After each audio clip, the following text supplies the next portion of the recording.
DC here. Hi, guys and gals. Hey, I hope you're well. It is now Monday, and as I just said, I just finished doing Jasmine's tag. And on Jasmine's tag, I usually start off, it's Monday, and I do tags on Mondays, and no exception. So I hope you're well, Dave. And I'm sitting in the park next to the pond.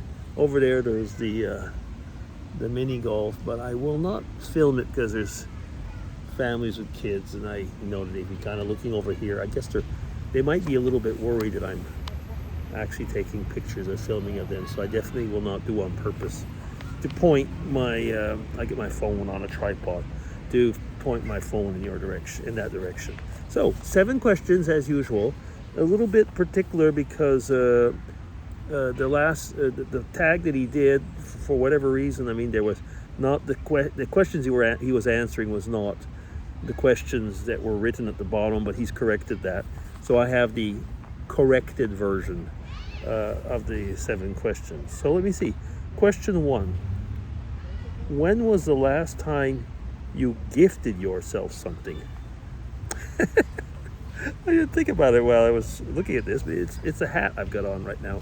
It's called an Aussie Chiller, and I had ordered 2 of them. One is a pearl colored, that was for Mrs. DC, and this one here, they're called Bushies, but they're also called Aussie Chillers, the company. And I guess the reason they're called Aussie Chillers is that these hats are kind of felt, and they're called Soak Me's as well. Well, Soak Me is their nickname, they're Bushies. And you can just simply pour water on them.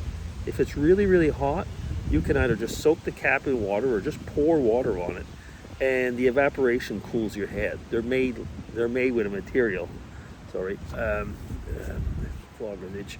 They're made of material that actually does that well and doesn't lose its form. And I can attest to it because the other day we got caught in a rainstorm, and we got soaked, and so did our hats. And yeah, that's just what they did. Okay, question 2. Do you like small talk or deep ones? I'd probably say deep ones because I'm really bad at small talk. Those of you who've been watching my vlogs have heard me say it many times. I know it's an acquired thing, and I have kind of acquired it with time, but no, I really do not like small talk. So I guess that's why I feel more at ease in a deep one.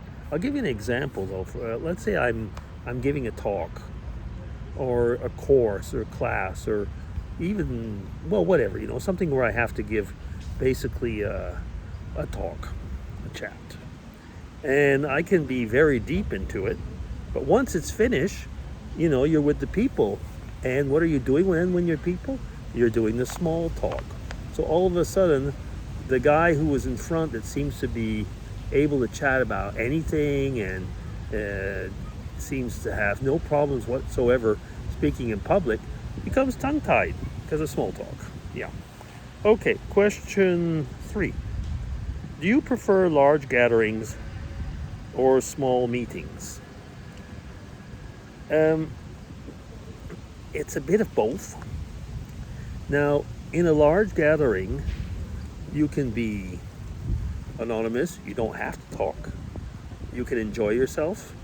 And in small meetings, especially if it's like business type meetings where all of a sudden you're around the table and you're only like 2-3 people, and if you don't know them, these can be really, really awkward. But at the same time, I mean, once the chats get going, it's easier to interact in a way in a smaller meeting. So I guess that I don't have a real preference there. Probably a slight preference for small meetings, nevertheless. Question 4. What do you like most about your parents? Well, my mom is still alive. My dad's passed away for, let me see now, it's 5 years now. Yeah, 5 years. I think it was the devotion they had to their family. They were very, very devoted to us and wanted us to get along and have a good life. My dad was was a person with very little formal education, but made things for us of all types. That would be a vlog on its own, so I won't get onto its own. My mom, was basically, the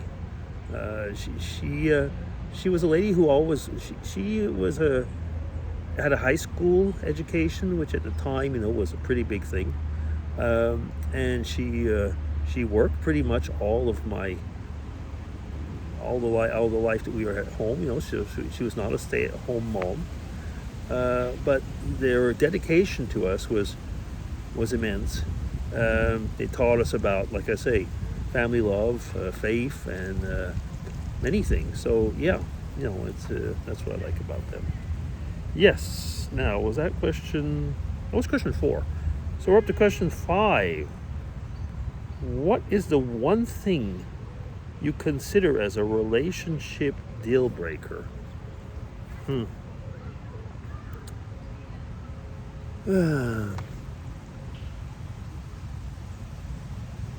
I guess it could be lack of trust, but you know something? There should be, in a healthy relationship, and I don't know what they mean by here. Now, if you mean a relationship which is a couple, or it can be a relationship which is just two friends, so one or the other, but finally, be it with one or the other, I guess that lack of trust is a big one, but then the biggest one would be lack of pardon. Now, if I am ready to forgive, and I know we've had discussions before, forgive or forget and things like that, but if you are able to forgive and it's on both sides, sometimes you have to really accept and forgive.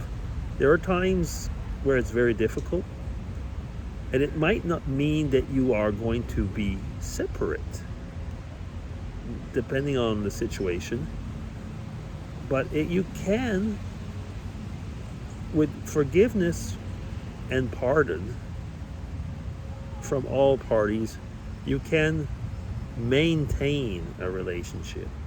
Will it be like it was before? Not automatically. And in many cases, maybe not. But you'll still be able to maintain the relationship. Will the bond be as strong? Maybe not. But then again,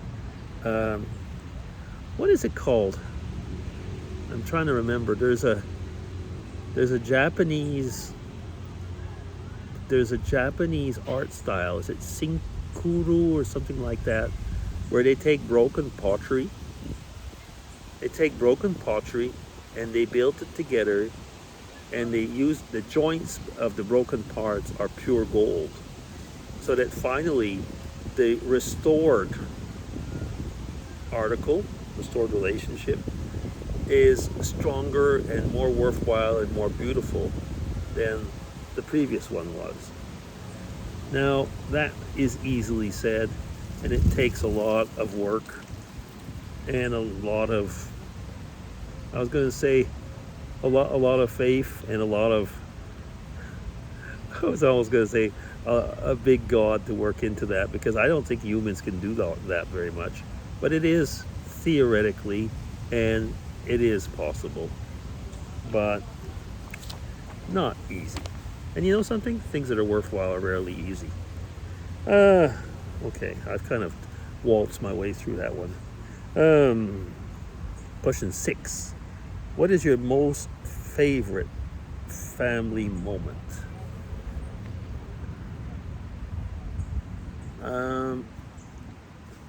I think actually it's when we have, like, for example, a barbecue, like we had this weekend, for example. We had a barbecue or what, and everybody's outside, got a drink, we're chatting, and the kids are playing, they're coming in and out and running around, and just basking in the time together.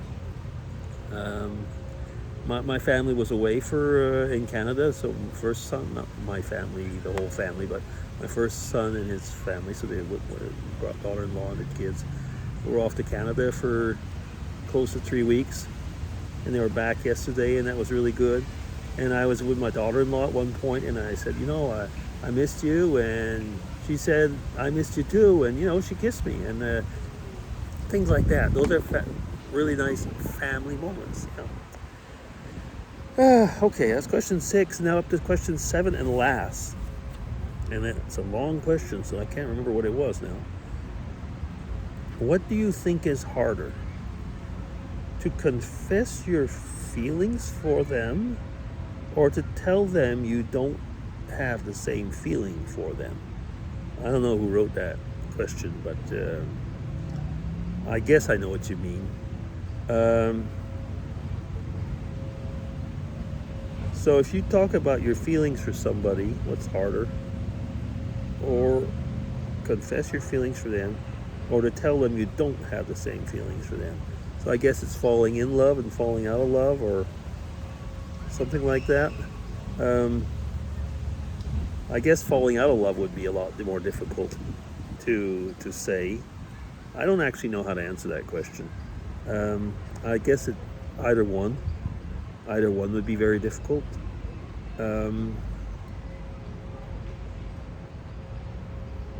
Confess your feelings for them. That doesn't actually really make sense. I guess I know what you're trying to say here, but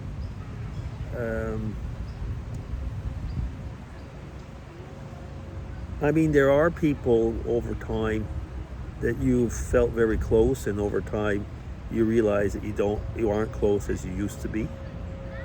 That can happen. And there are other times when, well, for example, a forbidden love, for example. I'll give that as an example. A forbidden love, and you confess about that forbidden love. That's a very risky. That'd be a very risky situation. And then if you're with somebody that you have been very close to, but something happens, and then and you realize that you don't have that same feeling, that's also pretty complicated. Remember that question we talked about earlier? What are the deal breakers for a relationship? There's components of that actually in this question, I guess. So it's not an easy one to answer, and it's not an easy one to go by. So that's about as best I'm going to be able to answer, I guess, on that one. Okay, that's it. And I've been talking way too long on this one. So it'll be DC signing off. Take care, everybody. Thanks, Dave. Challenging questions. Bye-bye.